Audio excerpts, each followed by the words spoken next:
আচলতে আমাৰ আসল প্ৰতিবাদটো আছিল যে আমাৰ যিটো ন্যায্য প্ৰাপ্যটো আমাৰ বৃদ্ধি হ'ব লাগে আৰু যিটো আমাৰ প্ৰাপ্য সঁচাকৈ প্ৰকৃততে এইটো ন্যায্য প্ৰাপ্যই কাৰণ আমাৰ অন্যান্য কৰ্মচাৰীৰ তুলনাত আমাৰ দৰমহাটো বহু বছৰ ধৰি একেটা হেৰিতে আছে আৰু কম সেইটো বিষয়ে আমি বহুত অনুনয় বিনয় কৰিছিলোঁ আৰু তেওঁলোকক আমি বঢ়াবৰ কাৰণে খুদ মন্ত্ৰী মহোদয়ৰ লগতো কেইবাবাৰো বহাও হৈছিলে স্বাস্থ্য মন্ত্ৰী মহোদয়ৰ লগতো বা আমি চিফ মিনিষ্টাৰ মহোদয়ক ইয়াৰ আগতো তেওঁক বহুতবাৰ আমি জনাইছিলোঁ আৰু তেখেতে আজি 10 বছৰ আগতে এটা কৈছিল যে প্ৰথমখন কেবিনেটতে তেওঁ আমাৰ বস্তুটো পে কমিশ্যনৰ আণ্ডাৰলৈ আনিব চেলাৰীটো আৰু যেতিয়ালৈকে তেওঁ ৰেগুলাৰাইজ কৰিব নোৱাৰে তেতিয়ালৈকে আমাৰ যিমানবোৰ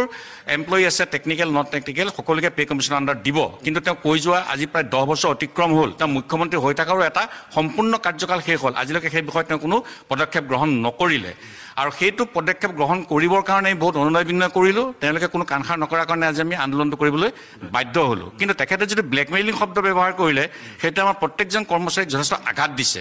এইখিনিতে মই অনুকিয়াই থ'ব বিচাৰোঁ যে 27 অক্টোবৰ তাৰিখে আন্দোলন আৰম্ভ কৰাৰ আগতেই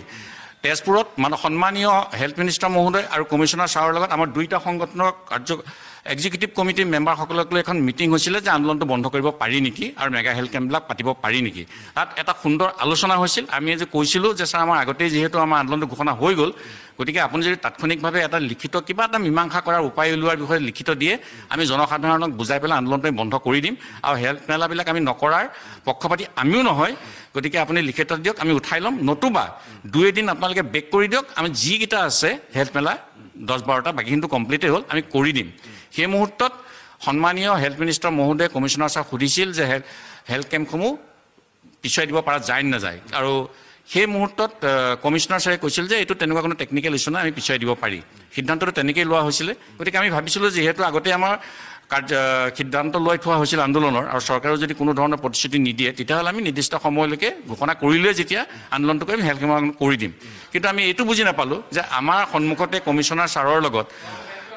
মিনিষ্টাৰ ছাৰে হোৱা আলোচনাটো বাতিল কৰি কেনেকৈ শেষত হেল্থ মেলাসমূহ হ'ল আৰু ওলটাই আমাকে ব্লেকমেইল কৰিছোঁ বুলি অভিযোগ কৰিলে সেইটোত আমি অতি মৰ্মাহত হৈছোঁ কাৰণ হেল্থ মেলাসমূহ পাতিবৰ কাৰণে আমি সকলো ধৰণৰ ব্যৱস্থা গ্ৰহণ কৰিছিলোঁ